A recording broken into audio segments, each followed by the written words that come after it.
Hello and welcome back to the Zany Zoroastrians. So I don't think I noticed this last time, but the Mulhalabids are a little bit bigger. And why is that huge for us? Well, it means our good friends, the Tamimis, are now back and near us. So I ideally want to take their land. However, do we actually have anyone with a claim on their land yet?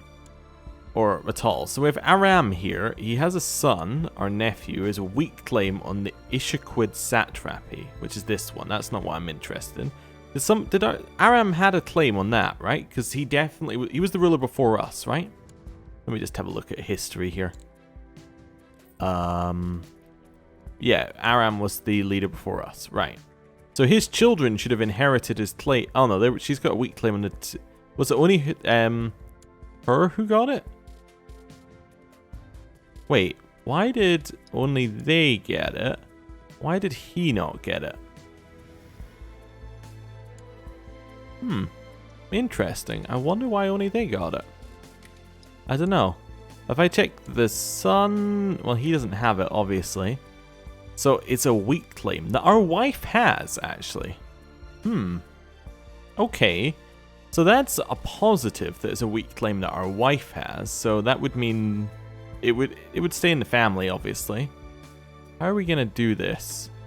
So for a weak claim, we can't press it because why? Let's have a look here. Female can only be pressed against female rulers. If the current title holder doesn't have full status for... Oh, if it's a female ruler. Current title holder doesn't have full status for women. The claimant is male or either gender if the claimant has full status for women. Okay.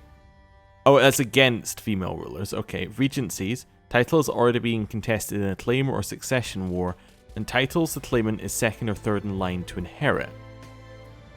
Okay. So should it not be in a regency right now? It is in a regency. But I can't declare war. I can declare a war for this guy's strong claim.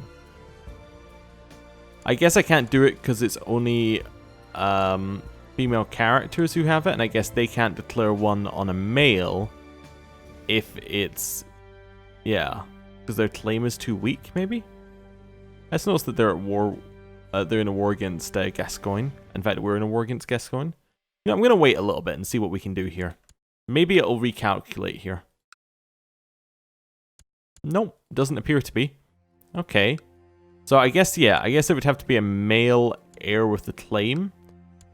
Now, obviously they can't have a female character ruling because they don't actually have the ability for that to happen. Okay.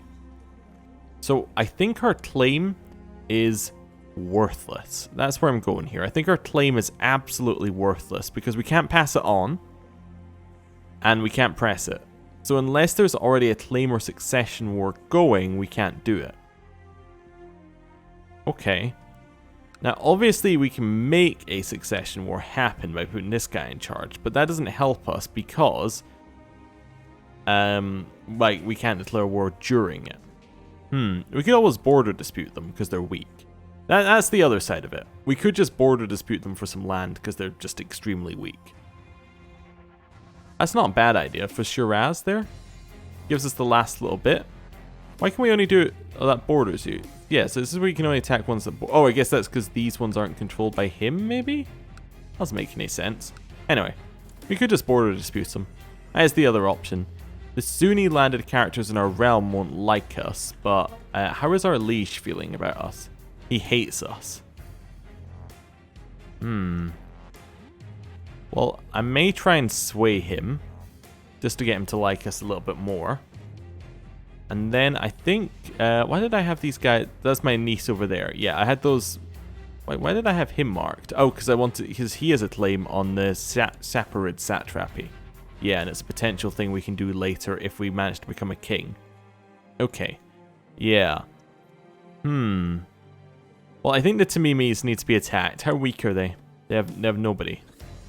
They just need it. Yeah, they just need to be attacked. We're in a good position to attack them now.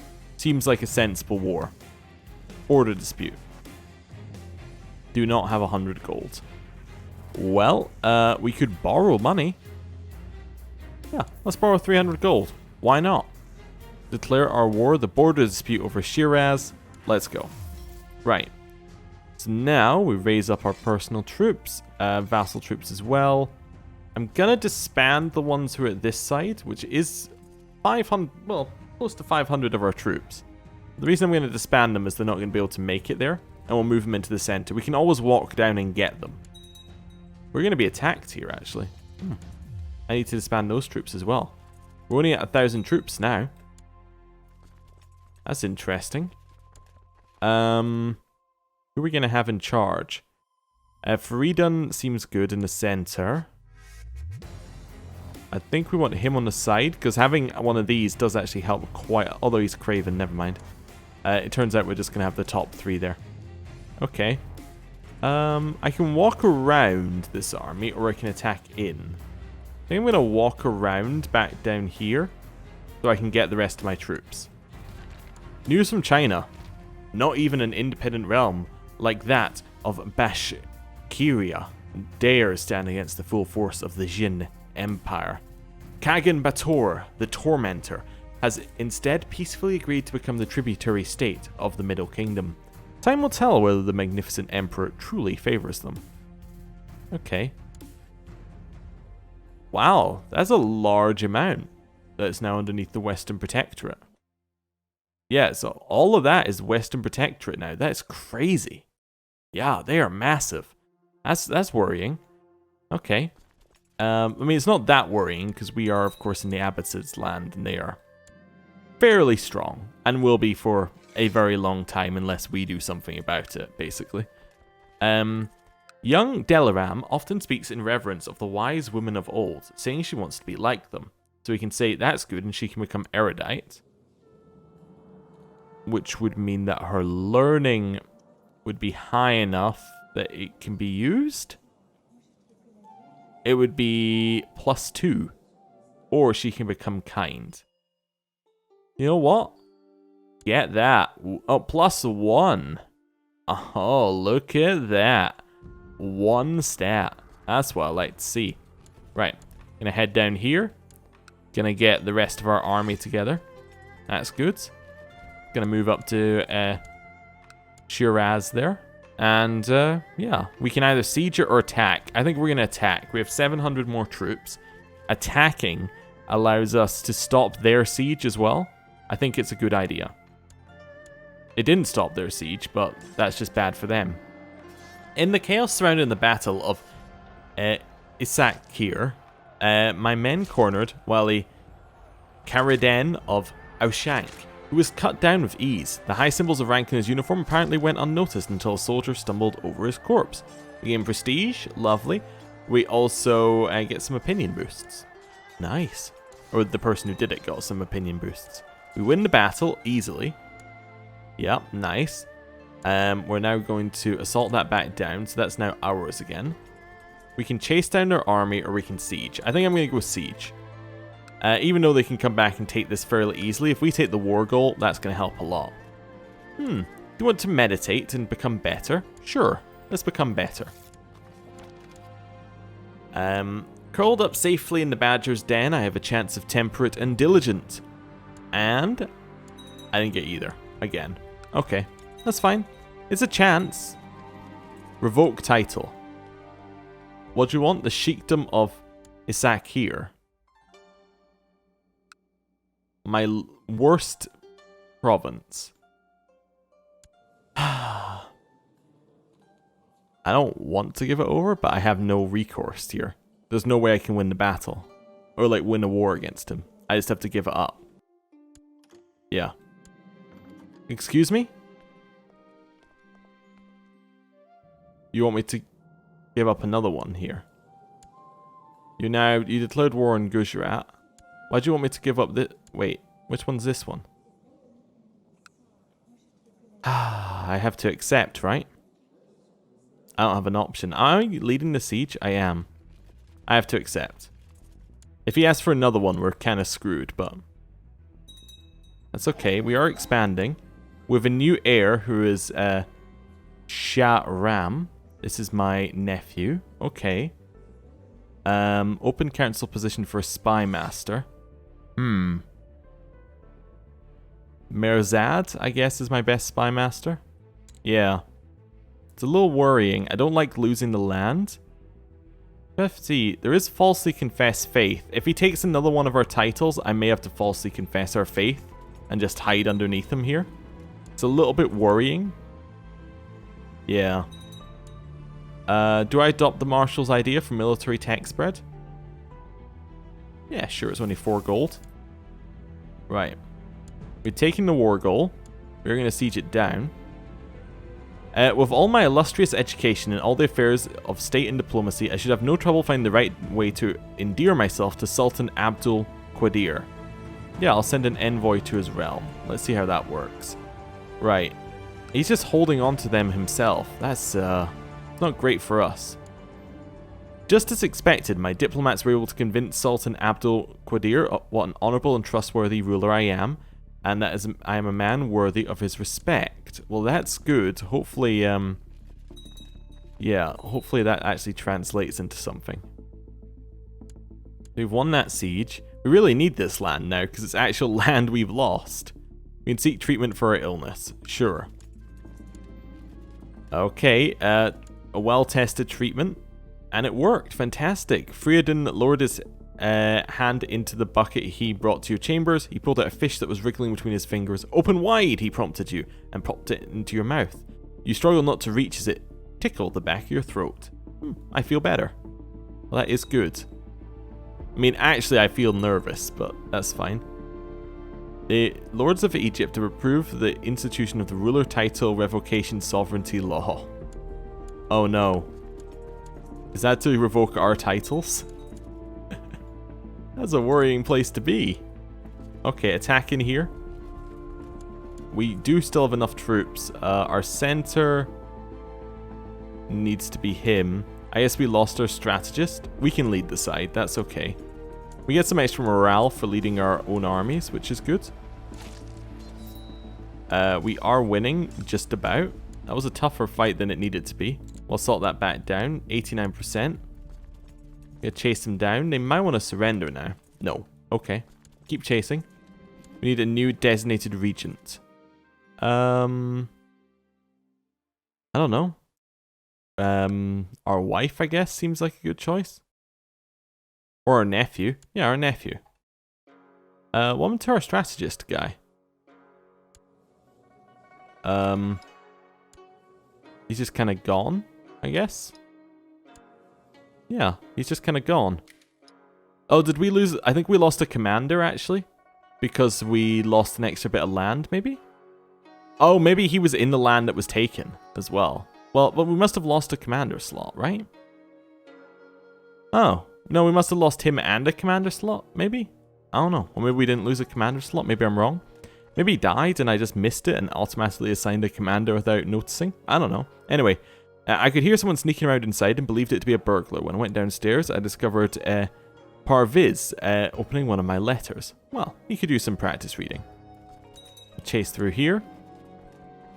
Your horse has always struck you as being of a dependable sort. The quality you feel is sorely lacking in your counselors. Time to shape things up a bit. You'll appoint him as your new Grand Vizier. Oh, isn't that fantastic? Glitterhoof is here. Yes, Glitterhoof. Please, go fabricate me claims over there. Actually, I already have claims on that. Oh, I don't. I actually have claims on Qualm. That was the one I wanted to get him on. Glitterhoof. Now, I believe there's a way of... I do believe that there is a way of getting Glitterhoof's lineage into your line. I will try and look it up between episodes if I remember, but yeah, that might be a good way to go. My trusty and loyal steed, Glitterhoof, is likely to be the target of all manner of malicious attacks by my enemies to destabilize my rule. I could have my smith's forger a set of armor to aid in protecting my most precious companion. I think you used to be able to seduce them, but I don't know if that's going to work. We could add... We get some horse armor, I guess. Well, let's get a strong set of horse armor. So some heavy mail armor in there. Okay. Yeah, fantastic. Oh, it actually has a bonus. It does actually increase mounted troops stuff. Yeah. You know what? It's a new artifact. Let's rename it, right? That's what we do.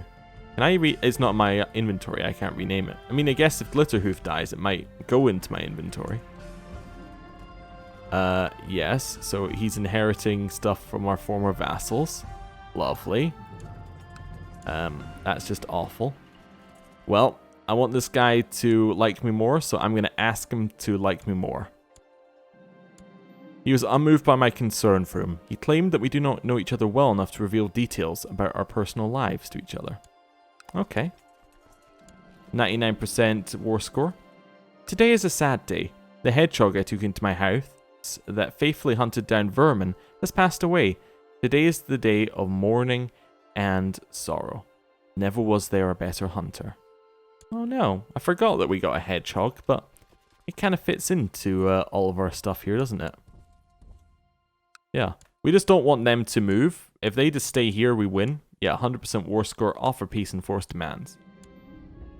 We have expanded. Well, by expanded I mean we have gotten smaller. Which I guess is the exact opposite of expanded, but... Oh, we can build a trade post here. I really want to keep this one. Do I hide my religion? Now that's a very important question about hiding our religion. Falsely confessing faith. So we confessed our liege's faith for political reasons while still practicing your true faith in private. This will allow you to join or found your secret faith society. Okay. Now hear me out. I actually think this is a great idea. And not just because it will keep us alive. Because the bloodline, if we go and have a look at the Sassanid bloodline here, a lot of these people are now Sunni. Which is very important for us, because if we falsely confess our faith, we can marry them. And if we can marry them, we can get the bloodline. Huh. Now that is an interesting concept, isn't it? It's a very interesting concept. I am going to falsely confess my faith. I think I lose my concubines with that. Let's just have a look. We can have 4 wives, unless they are allowed to have concubines. Okay, I think we get 4 wives. So I'm going to convert to my liege's faith. Any non-zealous courtiers of your religion will have a chance of joining you in falsely confessing their faith. We have to survive here. It's also something I don't do very often, falsely confess faith. It's an interesting thing to do. We're now going to Hajj to Mecca. Yes, of course. Just continuing to going to Hajj. Yeah, just completely. I'm completely Sunni, obviously now. Yeah, let's found a religious cult. Sowing the seeds of the true faith in darkness until we have enough followers to emerge from the shadows. What? It makes it sound like we're the Sith or something. You know, hide in the darkness until we have our moment to strike. Yeah, sure, I'm gonna create the Loyal Magi Society. In order to make sure that the oppression of Zoroastrian followers comes to an end, I've decided to take action. I will focus my efforts on organizing my fellow believers, so that we in time, when we are too many to be ignored, can express our faith without fear of repercussions. When the time is right, we will proclaim our faith. I'm also going to go on a Hajj to Mecca. You have started to prepare yourself for going on a pilgrimage to Mecca. Soon you will humble yourself and travel in a group of others to fulfill one of the 5 pillars of Islam. All are equal in front of God. So of course, we lost our concubines, so does that mean that we need to take them... She's currently down as concubine, but I think we'll need to take her as a wife soon? Maybe? Or maybe she stays as our concubine, maybe things are weird. Anyway, I want to get one of my sons betrothed to one of these people who has the bloodline. Now let's actually go for our son, like our main son. By main son, I mean first son. So you can marry either... Well, he can marry this 14-year-old, right? She's betrothed. This one? No. Does it have to be it has to be matrilineal, doesn't it? It would have to be matrilineal. So we'd actually need one of them to be invited to our court. Could I invite this guy to my court? I could. Yeah. Let's invite him to my court. He hates their liege. Then I can matrilineally marry him against his will, I think. Our son is our heir now, apparently. Oh, because we now follow the Sunni religion, so we now get... Wait, did that switch our succession law? Now open. Oh, okay. What's the rules of open? The most powerful child of the ruler succeeds. Though other influential children are likely to intervene, the law is very popular with your offspring, with the exception of the oldest one. The rest of your dynasty also approves. Only males can inherit. Interesting.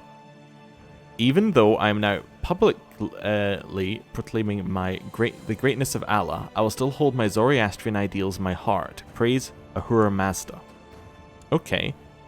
So, let's see if this guy accepts our invite, first of all.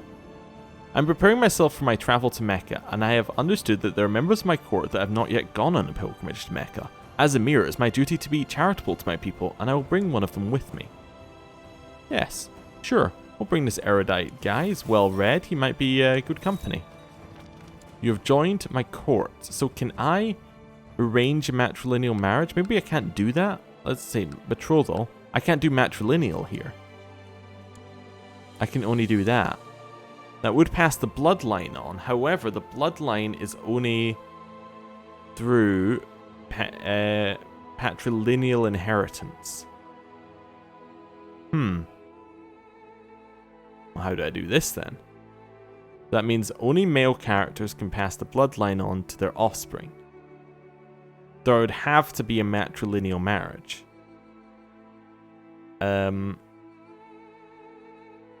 No, that's not the way it works. Yeah, that isn't actually the way it works with matrilineal I think it is. I think if there is a matrilineal marriage, maybe that is the way it works. Yeah. That's not great. What we would actually have to do... Okay, I figured out how we would do it. What we have to do is... Wait a second. If I have a look at... I need to see that rule again. I'm not 100% sure of bloodlines. They are fairly new in comparison to a lot of other stuff. So, if I was to... So, if the child has no known father and their mother has a patrilineal bloodline, the child will inherit it. It has to be no known father. That's the bit that's the problem there. Because we could easily do it if the child... Yeah, if the child just had... If they just had to not be married, we could do that. Well, we could also do it if we... Nope. No, I can't think of a good way to do this. Not the way we've got it. We need matrilineal marriage. Can I even get that as a Sunni? No, because I think it's tied to succession law, isn't it? Can I unlock more? I can get additional succession laws apparently, but it doesn't seem like any are available here. So that is going to be an issue. I guess what I want to do then is just keep their bloodline alive. Maybe? I don't know. I guess I just want to keep their bloodline alive. I want to keep one in my court as a pet, basically. Yeah, I guess so. As weird as it sounds, I just want to keep him here and just keep him married, basically. Huh. Okay. Well, need to find somebody who is young enough that he can have children with. I'm just doing like a brief scan. There's a good one. Midas Touched. Oh, she is chaste though. But Midas Touched is still pretty good. I like that one actually. Strong is also a very good one and is slightly better than some of these ones. Yeah, how about you marry her? Yeah. I'm also going to induct you into my faith. Okay. I'm now fully prepared for my travels to Mecca. There will be a regent ruling in the Ishaquid satrapy while I am away. That'll be my nephew. Good. As you take passage on a ship, you take passage on a ship, but the crew is soon exposed as less than honourable. The captain is overheard discussing how he and his men will sell the pilgrims he is carrying, including you, into slavery at the next port. We can sneak off, or we can say 2 arms. How are we feeling? We are craven. You know what? I'm going to sneak off. As the ship approaches port, you and your party quietly slip away into the water and swim ashore some distance away from the docks. As drenched but free men, the other pilgrims on the ship are not so fortunate. At least now, we can continue our journey. Okay, I've arranged for one of my spies to leave a tome of the Gathas with an anonymous note in chambers of Shervin. If the tome is left open on a passage which Shervin finds relevant, I'm hoping he will find truth in the holy words. But what might catch his eye? Okay. So a passage about warrior, community, ethics and philosophy, or a story about a fair and mighty ruler. Well, I don't know. How about a fair and mighty ruler? He is ambitious, I suppose. Or a legendary warrior, maybe? I don't know. I don't know what would work for him. How about a fair and mighty ruler? I don't know. Maybe it's a stewardship one. Traveling to Mecca gives time for reflection. A man should not go into excess when it comes to food, and should always abstain from wine. Oh, obviously. Alaham Dulilah? Something like that. Your steward has collected a special tithe. More money. My spies have brought me outstanding news. Apparently, Shervin reads the Gathas every night and now seems to worship Ahura Mazda, like we do, in secret. My plan succeeded. It is time for him to join us. He will join the loyal Magi. As you stop for camp one evening, you notice an old man in poor clothing has made camp in the same place. The man offers to tell you a hadith. He has, if you can spare him some bread. Sure, we'll pay a gold. The old man says that Ibn Masud reported that the Prophet, may Allah bless him and grant him peace, said, "Truthfulness leads to piety and piety leads to the garden. A man should be truthful until he is written down as truthful in the sight of Allah. Lying leads to defiance, and defiance leads to the fire. A person lies to the point that he is written down as a liar in the sight of Allah." Oh, we gained a diplomacy for that. Okay. I covered my face before prayer, and once at the mosque I sat down next to Shervin. At the end of the service I grabbed his hand and drew the holy symbol of Ahura Mazda with my finger in his palm. Afterwards he pretended like nothing had happened. I left the mosque, my quest unsuccessful. As you arrive in Mecca, you start preparing for the evening's prayer. When you discover the water in the well is not entirely pure, it would not be valid water to use for ablution. I will inform everybody. You're now at Kaaba itself and performing the Tawaf. 7 circuits you walk around the black stone, and each time you complete a circuit, you point at the stone and say, "In the name of Allah, Allah is great, Allah is great, Allah is great, praise be to Allah." You can shout at every circuit or only the first 3. You know what? First 3 makes sense. We're not really into it very much, so yeah, first 3. I'm going to leave it paused there. As we have reached Mecca, it seems like a good point to end the episode. Thank you for watching, and I will see you next time. Oh, wait a second. Before I do that, my sister is no longer my wife, and I cannot marry her. Wait, can I marry her? I can. Pleasing to vassal Zoroastrians. Sure, we are going to marry her. Good. I would also like to marry my other ones that I had. I had another concubine. Or was it my niece? I can't remember who it was, which is not great in terms of anything. Where was it? Relations? No. That's my sister wife. Yes, of course, it's all linked. That is the difficulty of looking through these. They are very linked. Was it Parvan? My niece here? I think it was her. Yeah. She says no. Will not consider offers from infidels. He will also not accept an offer to our court. It wasn't Parvan then. Right. It was one of my nieces here, I think. Probably whichever one wasn't married. I think it was this niece, actually. Yeah. She's also pregnant. Probably with our child, hopefully. If we arrange marriage here, we can choose... I guess she could marry our nephew. You know what? Her brother seems like a good choice to me. They will get married. Good. And with that, I will end the episode there. Thank you for watching. I'll see you next time. Goodbye.